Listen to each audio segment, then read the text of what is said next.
주시겠습니다. 이제 오늘 우리에게 주신 하나님의 말씀을 함께 교독하겠습니다. 자리에 일어나셔서 고린도전서 13장 1절에서 13절 말씀을 교독하겠습니다. 내가 사랑의 방언과 천사의 말을 할지라도 사랑이 없으면 소리나는 구리와 울리는 꽹과리가 되고, 내가 예언하는 능력이 있어 모든 비밀과 모든 지식을 알고 또 산을 옮길 만한 모든 믿음이 있을지라도 사랑이 없으면 내가 아무것도 아니요. 내가 내게 있는 모든 것으로 구제하고 또 내 몸을 불사르게 내어 줄지라도 사랑이 없으면 내게 아무 유익이 없느니라.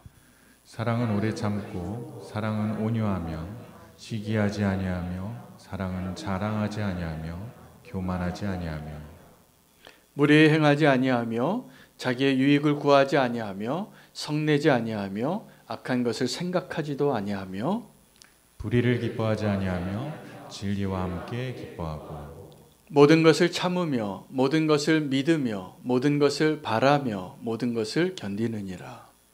사랑은 언제까지나 떨어지지 아니하되 예언도 패하고 방언도 그치고 지식도 패하리라. 우리는 부분적으로 알고 부분적으로 예언하니 온전한 것이 올 때에는 부분적으로 하던 것이 패하리라. 내가 어렸을 때에는 말하는 것이 어린아이와 같고 깨닫는 것이 어린아이와 같고 생각하는 것이 어린아이와 같다가 장성한 사람이 되어서는 어린아이의 일을 버렸노라.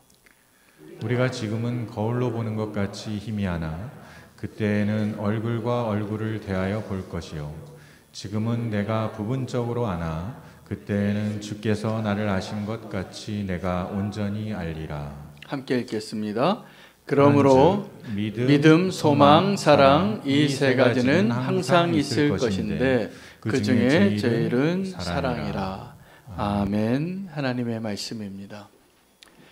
고린도전서 13장 말씀은 너무나 유명한 본문입니다. 사랑장이라는 별명이 있고 우리가 노래하고 암송하고 붙잡고 늘 익숙하게 사랑에 대해서 하나님의 성경적인 가장 집중된 정리되어진 본문이기도 합니다.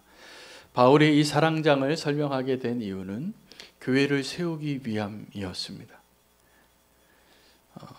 근데 우리가 오늘 이 자리에 성도로서 또 인생을 살면서 하나의 공통점이 있다면 우리가 다 오늘 이 자리에 계신 분이 어떤 공통점을 갖고 계시냐 하면 사랑에 실패해 본 경험이 있는 겁니다. 여러분, 첫사랑이 아름답고 순수하지만 우리가 다 실패한 겁니다. 근데 우리가 첫사랑만 실패하는 것이 아니라 지금도 우리는 사랑하는 일에 또 사랑받는 일에 실패하고 있다는 사실을 꼭 아셔야 합니다. 이것을 인정하셔야 합니다. 그래야 진정한 사랑을 붙잡고 진정한 사랑을 오늘 우리가 누릴 수 있을 것이라 믿습니다. 세상에 보면 인생의 주제가 분명한 것 같아요. 사랑입니다. 유행가 가사를 보면 다 사랑 노래예요. 다 연관이 많습니다. 사랑과. 뭘 사랑하느냐, 그리고 사랑의 아픔과 사랑의 기쁨을 노래하기도 하고, 너무 행복해서 사랑을 이야기하고 너무 아파서 사랑을 이야기합니다. 우리가 사랑을 떼놓고 살 수 없는 것이죠. 그런데 이 사랑이 이 세상에 그렇게 많은데, 사랑의 이야기를 그렇게 많이 이야기하는데 진짜는 정말 사랑은 너무나 몰라서 그 사랑을 그렇게 목말라하고 갈급해합니다. 마치 표류하던 그 사람들이 목말라서 죽는데 그 배 밖을 보면, 그 뗏목 바깥을 보면 그 물에 쌓여 있는데도 마실 물이 없는 겁니다. 그 물 마시면 더 갈증이 나니까. 그 바다에서 보류하던 사람들이 물 위에서 물이 없어서 죽습니다. 근데 지금 우리가 그런 모습과 너무나 비슷해요. 사랑이 너무나 차고 넘쳐서 망망대해와 같은 사랑 속에 사는데 순 가짜 사랑이에요. 그 사랑 마시면 더 아파요. 그 사랑 마시면 더 괴로워져요. 그러니까 이제는 사람들이 이렇게 얘기하더라고요. 나 이제 사랑 안 한다고. 사랑 안 하고 사는 게 차라리 편하다고. 그렇게 이야기하시는 분 제가 지난주에도 몇 분 만났어요. 사랑 안 하고 싶다고. 왜입니까? 우리가 사랑의 상처를 잘 받아서 그래요. 미성숙한 사랑에 상처받습니다. 우리가 그 미성숙한 사랑 때문에 가슴에 깊이 칼날이 들어오는 것처럼 아프고, 또 우리가 그 미성숙한 사랑으로 누구 사랑한다고 그렇게 사랑을 시도하다가 그 사람에게 실망시켜주고 낙심시켜주고 그렇게 사랑하는 그 아픔 가운데 우리가 살아갑니다. 그게 지금 우리의 가정 이야기잖아요. 그게 우리의 지금 교회 이야기잖아요. 우리가 그 미성숙한 사랑 때문에 아파하고 그것 때문에 지금 낙심하고 쓰러져서 다른 것 때문에 아프지 않습니다. 사랑 때문에 아파요. 왜요? 우리는 사랑 없이 살 수 없으니까. 사랑으로 소문난 교회가 되기를 저는 소망합니다. 네, 아멘 하신 분들이 그런 교회를 세워가고 있다고 저는 믿어요. 교회는 사랑으로 세워지는 겁니다. 교회에 멋진 찬양이 있다고 교회가 세워지는 게 아니고요. 교회에 아주 탁월한 설교가가 있다고 교회가 되는 게 아닙니다. 교회에 헌금이 많고 교회 건물이 멋있어지고 교회의 제자훈련 프로그램이 너무 좋고 이런 것들이 교회를 세우는 것이 아니라 진짜 사랑이 교회를 세우는 거더라고요. 여러분, 우리 안에 진짜 사랑이 있는가 오늘 확인하고 이제 미성숙했던 그 사랑으로 아파하고 후회했던 모습들 주님이 다 아십니다. 그게 진짜 우리의 모습이에요. 정직하게 말하면 우리는 여전히 미성숙한 사랑을 하고 미성숙한 사랑을 갈망하고 그 사랑 안에 차고 넘치는데도 우리가 정말 목마르고 정말 절망하는 이유는 진짜 사랑이에요. 오늘 그 하나님의 진짜 사랑을 경험하시게 되기를 축복합니다. 교회가 사명이 하나 있다면 이 세상이 알 수 없는 그 사랑을 우리가 누리고 보여주는 것이 교회의 사명입니다. 세상은 모릅니다. 이 진짜 사랑을. 그래서 그 가짜 사랑, 그 경험하고 그거 좋다고, 그리고 그 사랑으로 더 사랑한다고 고백하고 선물하고 누리고 기념하고 살아가는 거예요. 그런데 공허해요. 여러분, 오늘 고린도전서 13장 사랑에 대한 시작부터 끝이에요. 근데 고린도전서를 13장을 시작하면서 사랑에 대한 이야기 3가지를 이야기하더라고요. 이게 사랑이 없으면 이거 아무것도 아니라고.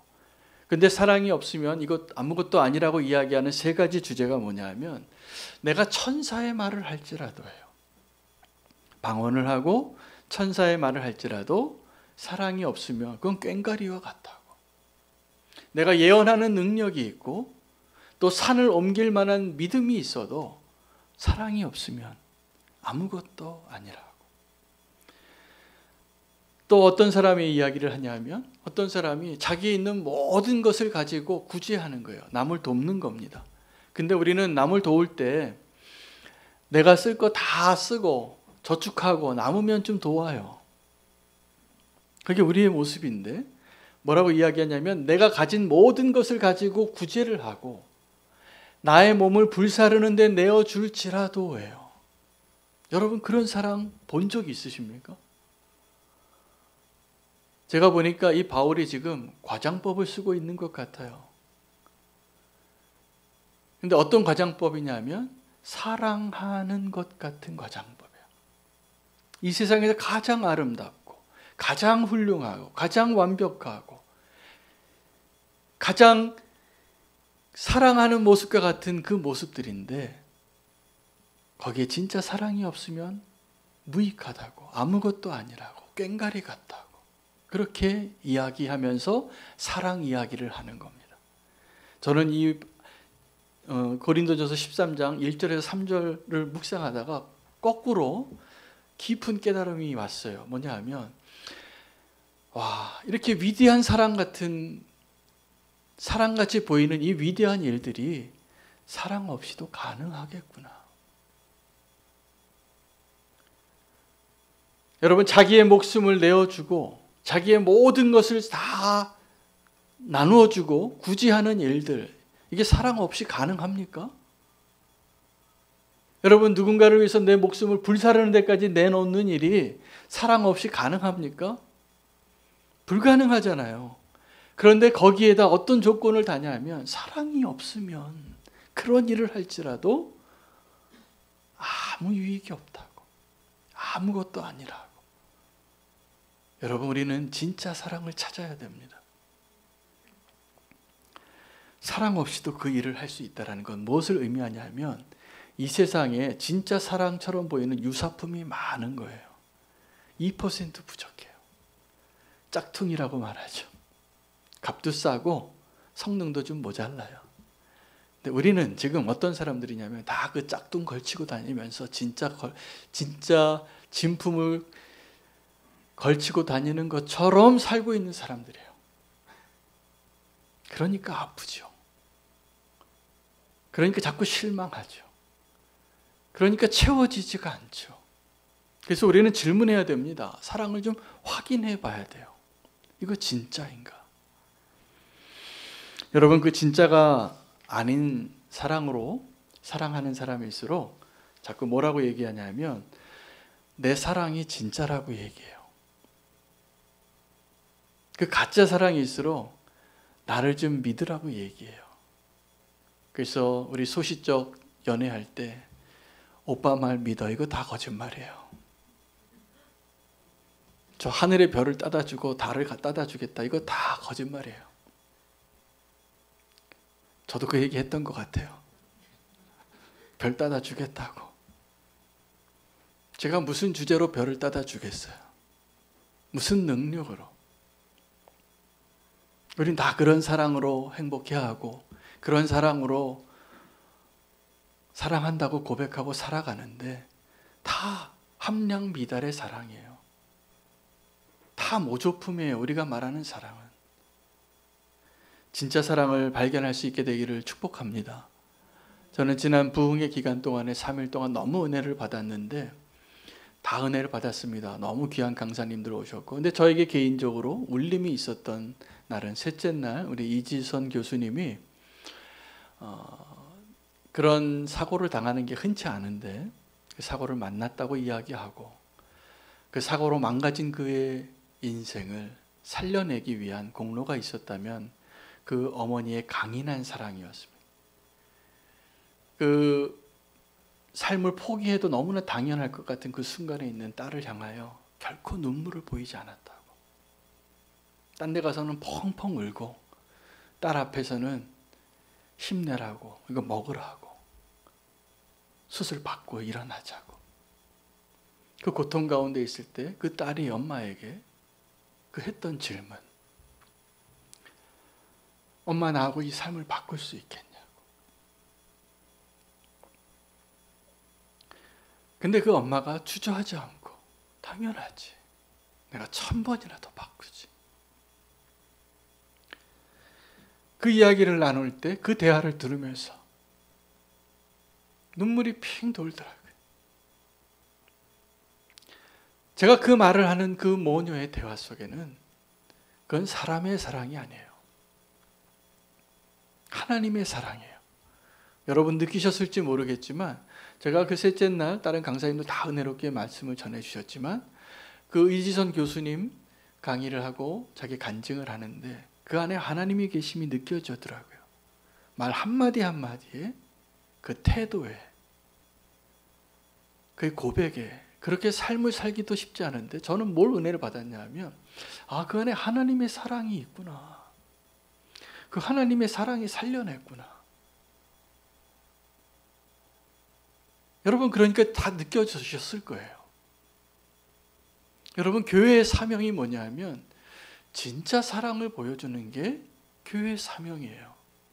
세상에서는 자꾸 큰 소리 쳐요. 그리고 사랑한다고 믿으라고. 그런데 그 사랑이 믿을만하지 않으니까 자꾸 물어보는 거예요. 누구에게요? 사랑하는 사람들에게 물어봐요. 여보 나 정말 사랑하냐고. 자녀들에게 물어보는 거예요. 너희 나 정말 사랑하니? 자녀들이 부모에게 물어요. 아빠 나 정말 사랑하냐고. 못 믿어온 사랑이죠. 의심하는 사랑이죠. 여러분 우리는 그 사랑을 내가 정말 사랑하는 사람들에게 자꾸 확인하는 것과 같이 하나님께도 묻습니다. 하나님 날 사랑하시냐고. 고통 가운데 있는 분들이 하나님께 계속 이렇게 물어요. 하나님 나 사랑하시는 거 맞냐고.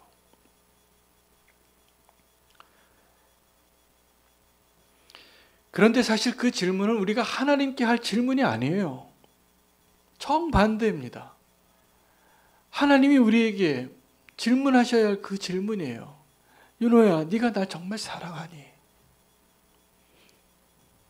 우리는 확인하지 않아도 될 대상에게 그 사랑을 확인하고 있어요. 우리에게 믿음이 없으니까. 우리에게 그 사랑이 없으니까. 근데 정말 사랑하는 사람이 사랑할 수 없는 대상에게, 사랑이 없는 제자에게 묻더라고요. 요한의 아들 시몬아, 네가 나를 이 사람들보다, 이 세상보다 정말 나를 더 사랑하냐고. 여러분, 우리는 하나님 앞에 하나님 날 사랑하냐고 물을 자격도 없는 자들이잖아요.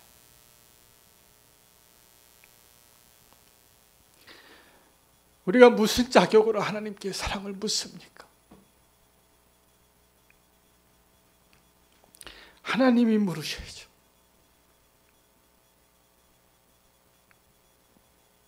날 위해 죽으셨는데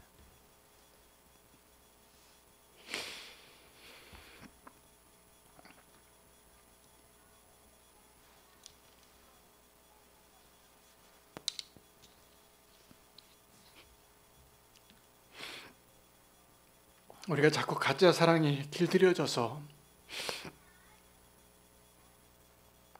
진짜 사랑을 찾느라고 묻습니다. 나 사랑하냐고.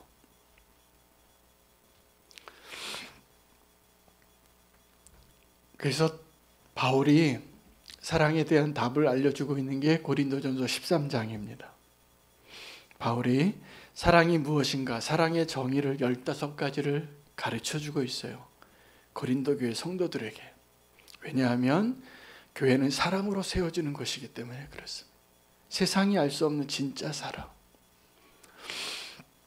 여러분, 사랑의 정의 15가지 가운데 가장 먼저 소개되어지는 것이 진짜예요. 가장 정답에 가까운데, 사랑은 오래 참는 것입니다.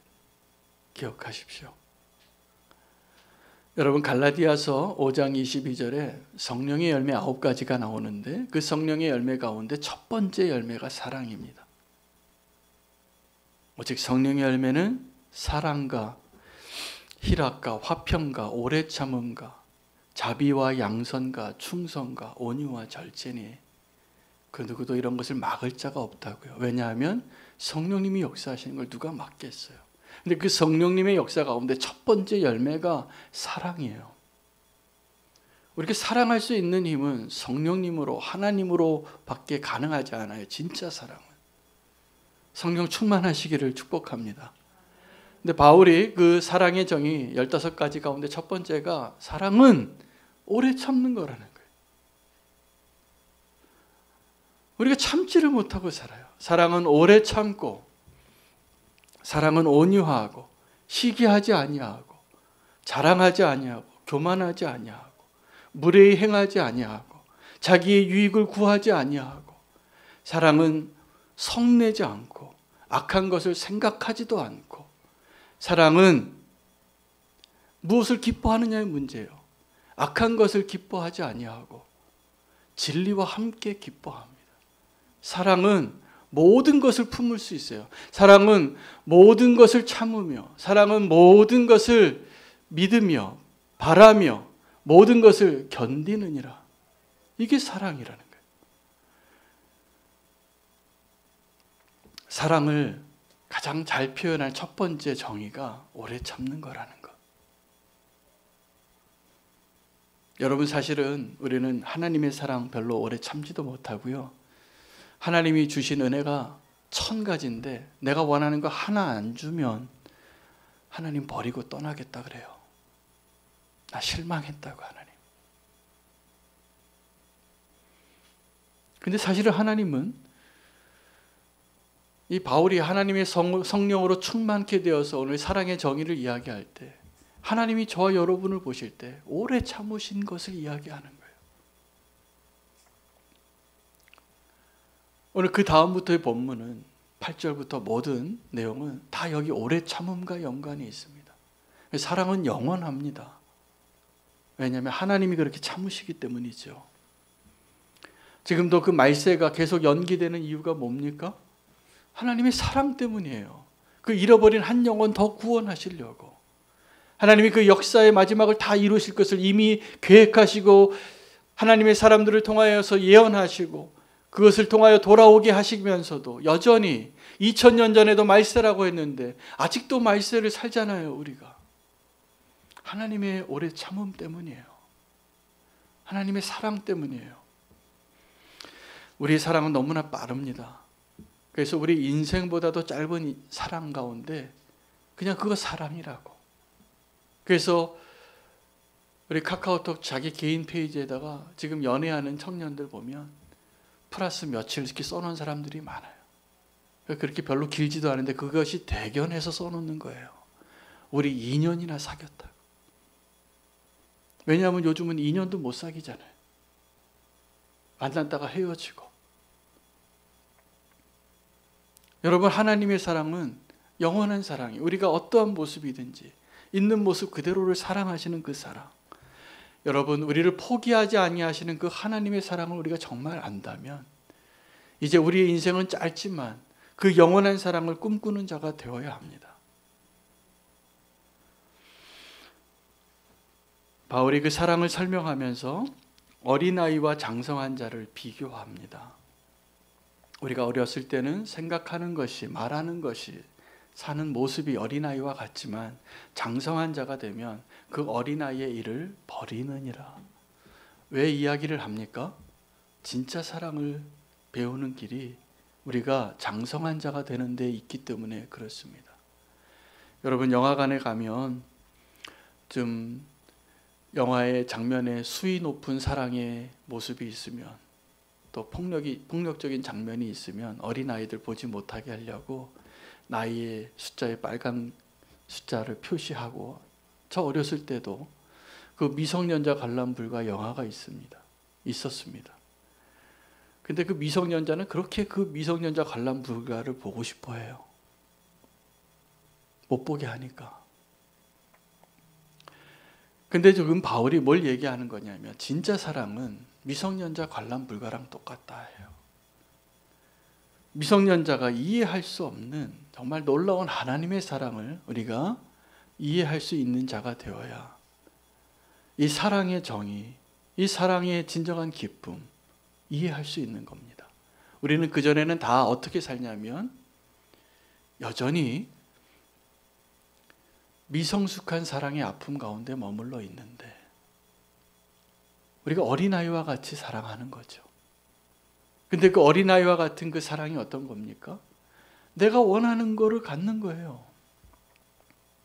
그것 때문에 기뻐하는 거예요.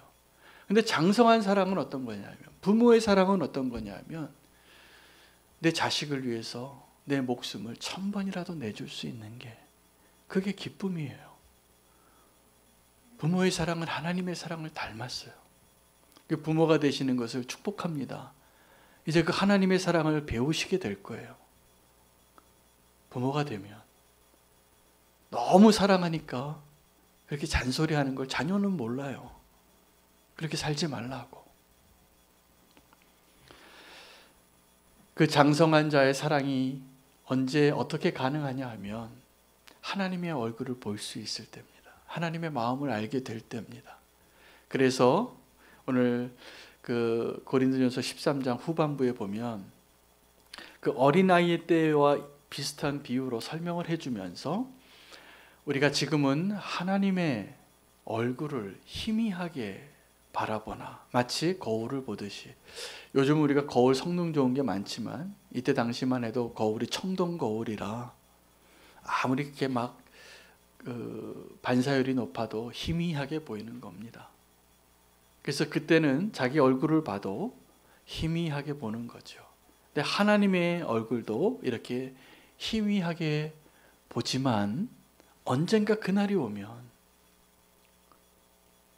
우리가 얼굴과 얼굴을 대하여 보는 것처럼 보게 될 것이라. 여러분, 지금 우리가 눈으로 바라보는 이 세상이 어떤 것이냐면 카메라 렌즈를 통해서 보는 것과 다릅니다. 거울로 보는 것과 다른 것처럼. 여러분 카메라 중에서 이렇게 큰 렌즈 들고 다니면서 사진 찍으시는 전문가들 계시잖아요. 그 렌즈의 성능을 가장 좌우하는 게 뭐냐면 빛의 투과율이에요. 그 렌즈가 왜 커지냐 하면 빛을 잘 투과하는 렌즈를 만들려고 커지는 거예요. 다른 렌즈는 다 작아요. 그래서 내 눈으로 보는 것보다 다 2% 부족한 거예요. 근데 우리가 주님의 얼굴을 이렇게 내가 얼굴과 얼굴을 대하듯이 지금 보듯이 볼 수 있게 된 것이 진정한 사랑의 능력이에요. 그날이 오면 그렇게 보게 될 것이라고. 여러분 오늘도 우리가 이 예배의 자리에서 그 장성한 자의 사랑, 미완성한 미성숙한 사랑이 아니라 이제 성숙한 자의 사랑이 될 수 있는 비결은 우리가 이 자리에서 이 예배의 자리에서 하나님의 얼굴을 볼 수 있느냐입니다. 야곱이 야복 강가에서 인생의 터닝 포인트를 맞이할 때 그때 그 순간에 하나님이 가르쳐 주신 하나님의 이름이 하나님의 얼굴이라는 이름이에요. 그래서 형을 만나는데 그 형이 어떤 존재냐 하면 원수고 얼굴 보기 힘든 사람이었고 내가 피해 다녀야 할, 다시는 얼굴 보고 싶지 않은 그 사람이에요. 그런데 놀랍게 하나님의 얼굴을 본 야곱은 그 형의 얼굴을 보고 에서를 보고 형님 내가 하나님의 얼굴을 보는 것 같습니다 라고 고백할 수 있게 된다라는 것이에요. 요즘 정치인들이 아주 네거티브 선거 운동을 하느라고 저도 좀 식상하더라고요. 하도 안 좋은 이야기만 서로 비난하니까. 그러면서 서로 하는 이야기들이 있어요. 뭐 눈엔 뭐만 보인다는 거예요. 근데 이게 진리입니다. 맞습니다. 내가 하나님의 얼굴을 본 자면 다 하나님의 얼굴로 보일 겁니다. 아멘. 근데 내 안에 미움과 지금 정죄함과 누구를 판단하는 마음이 있으면 그 사람을 보는데 제대로 보일 리가 없어요. 여러분 오늘 이 예배의 자리는 하나님께서 우리에게 놀라운 특권과 기회를 주셨는데 회개하고 주님 앞에 믿음으로 고백한 저와 여러분에게 하나님의 얼굴을 볼 수 있는 기회를 주시는 자리예요. 모세는 하나님과 얼굴로 대면하여 만나고 듣고 거하고 40일 시내산에서 내려올 때 광채가 나서 자기의 얼굴을 두건으로 가렸던 지도자예요. 왜요? 이 백성들로 하여금 하나님의 얼굴을 보는데 그 영광을 보는데 자기가 걸림돌이 되지 않게 하려고. 위대한 지도자입니다. 여러분 스데반 집사님이 순교할 때 그의 얼굴에 예수님의 얼굴이 비춰진 거예요. 그러니까 천사와 같이 보였다. 스데반 집사님의 순교는 교회의 부흥과 선교의 문을 시작하는 시점이 됩니다. 그가 하늘을 보니까 주님을 본 거예요. 사람들은 그 스데반 집사님의 얼굴을 보면서 하늘에 있는 예수 그리스도의 얼굴을 보았어요. 여러분 교회가 해야 할 사명이 정확하게 이겁니다. 스데반 집사님이 그 돌 맞아서 자기를 죽이는 사람들을 향하여 예수님이 하셨던 말을 똑같이 하고 예수님의 얼굴과 똑같은 얼굴을 보여줄 수 있었어요. 지금 우리도 소망이 있다면 그거 하는 겁니다.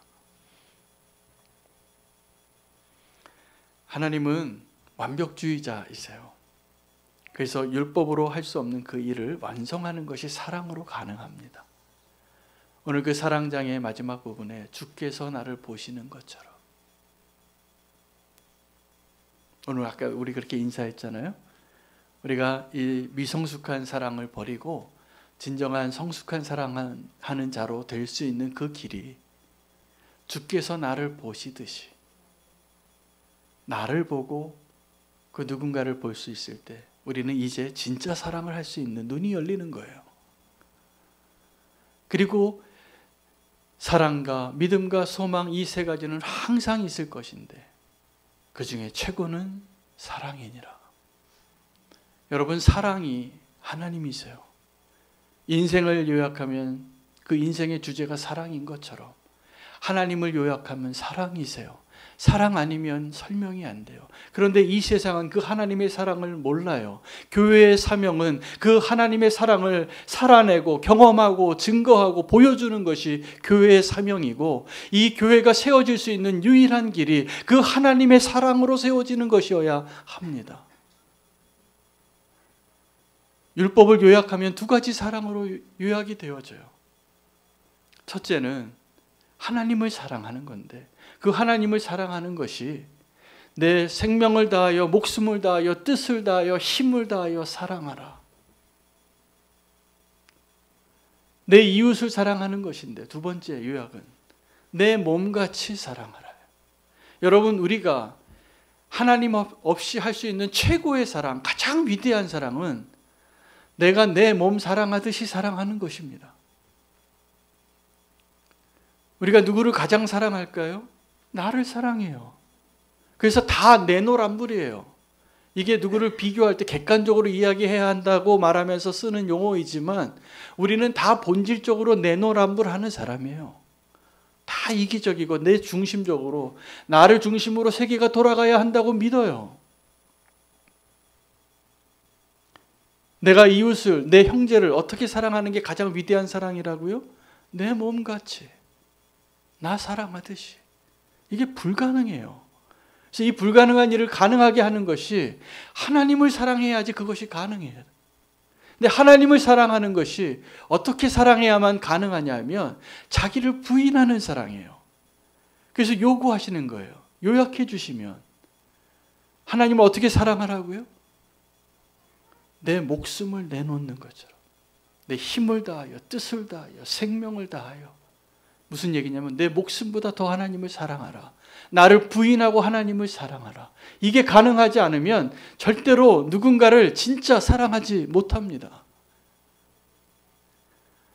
오늘 우리가 미성숙한 사랑에 다 절망하고 상처받고 아파하고 살아가는데, 이제 성숙한 사랑의 기쁨을 누릴 수 있게 되어지는 그 길, 하나님의 얼굴을 제대로 보는 거예요. 하나님을 사랑하는데 내 목숨을 다하여 사랑하는 거예요. 힘을 다하여. 여러분, 오늘 이 예배의 자리에 하나님께서 우리에게 기회를 주셨는데 하나님 사랑할 수 있는 기회를 주신 거예요. 마음껏 하나님 사랑한다고, 나를 부인하며 하나님 사랑한다고 고백하십시오. 결코 후회하지 않을 거예요. 사람을 그렇게 사랑하더라고요. 하나님 사랑하듯이. 근데 후회할 일이에요. 실망할 일이에요. 절대로 그 사랑 만족할 수 없어요. 그 사람에게는 그 사랑할 수 있는 능력이 없기 때문이에요. 여러분, 우리가 하나님께 하나님 나 사랑하냐고 지금도 질문하실 겁니다. 고난 가운데 있을 때, 실망 가운데 있을 때 기억하십시오. 그 사랑을 확인할 수 있는 유일한 분은 하나님이세요. 하나님이 우리에게 질문하셔야지 우리가 대답할 수 있는 것이에요. 하나님이 그 사랑 사랑하셨으니까 물을 수 있는 거죠. 윤호야, 나는 너를 위해서 죽었는데 너 날 사랑하냐고. 우리가 무슨 자격으로 누구에게 사랑을 묻습니까? 날 사랑하냐고. 하나님께 대답하시기를 축복합니다. 그 하나님의 사랑이 오늘 저와 여러분의 믿음의 눈을 열게 하고 희미하게 보이던 그 하나님의 얼굴 보게 하시고, 이제 어린아이와 같은 그 사랑에 머물러 있던 그 미성숙한 사랑에 울고 웃던 우리의 모습을 이제 믿음으로 장성한 자가 되게 하여 어린아이의 일을 버리고 미성숙한 사랑을 버리고 하나님을 온전히 사랑할 수 있다라고 고백만 해도 하나님께서 그 사랑을 부어주실 겁니다. 세상이 줄 수 없는 그 사랑을 우리에게 주실 겁니다. 진짜 사랑으로 하나님을 경험하십시오. 오늘 우리가 결단하며 나아가기를 원합니다. 이 세상 사랑하는 것이 아니라 하나님 사랑하겠다고, 목마른 사슴처럼 주님을 갈망하겠다고. 그때 하나님께서 우리의 믿음의 눈을 열게 해주시고 진짜 사랑을 경험하게 해주실 것을 믿습니다.